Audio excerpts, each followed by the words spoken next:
আসলে ব্রাজিলের বেশিরভাগ হয়ে গেছে, সমস্যা কোথায় গেছে জানেন? ওইটা তো 7 আপ খেলাম। আগামীকাল আমাদের কিন্তু ভলেন্টিয়ার থাকবে প্রচুর পরিমাণে, তাদেরকে আমরা হলুদ কালার টি শার্ট ব্যবস্থা করেছি, কেউ আবার অন্যভাবে নেবেন না, তারা ফেসবুকের মধ্যে তারা সীমাবদ্ধ থাকবে বলে আমরা মনে করি।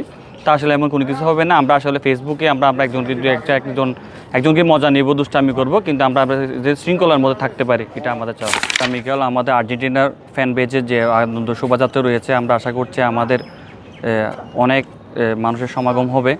তা আসলে আমাদের আর্জেন্টিনা বললে আসলে ছোটো বড় বৃদ্ধ সকলে পাগল। তা আমরা যা রেসপন্স পাচ্ছি, গতবার আপনারা দেখেছেন আমাদের আনন্দ শোভাযাত্রাটা অত্যন্ত অনেক বিশাল হয়েছিল, তাই এবার আসলে অনেক বড় হবে। তা আমরা চাই সুশৃঙ্খলভাবে সুন্দরভাবে আমরা যেন আমাদের আনন্দ শোভাযাত্রাটা শেষ করতে পারি আর কি। ব্রাজিলের বিষয়টা হয়ে গেছে কীতে জানে, আসলে তারাও একটা আনন্দ শোভাযাত্রা করেছিল, আমরা দেখেছি।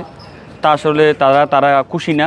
বিভিন্ন আমরা নিউজ পোর্টালে দেখেছি তাদের সংখ্যাটা কমিয়েছে, তারা আসলে মাথা চক্র দিচ্ছে। তাদের হলো গতকাল আপনারা দেখেছেন আমাদের 1 নম্বর ওয়ার্ড আর্জেন্টিনা সমর্থক একটা বিশাল একটা র্যালি করেছে, ব্রাজিলের চেয়ে অনেক বেশি জনসংখ্যা ছিল এখানে।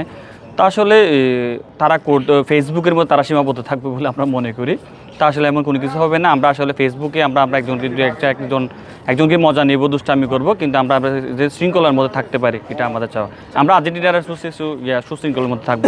ব্রাজিলের সমর্থক উদ্দেশ্য বলে আমরা আপনাদের দলের জন্য আমরা শুভকামনা জানাচ্ছি। আমরা চাই আপনারা আপনাদের দলের জন্য যেন ভালো খেলে, আপনাদের দলের জন্য শুভকামনা আমরা আমার আর্জেন্টিনার পক্ষ থেকে জানাচ্ছি। তা আমরা চাই আমরা কক্সবাজার পরিবেশের জন্য সুন্দর থাকুক।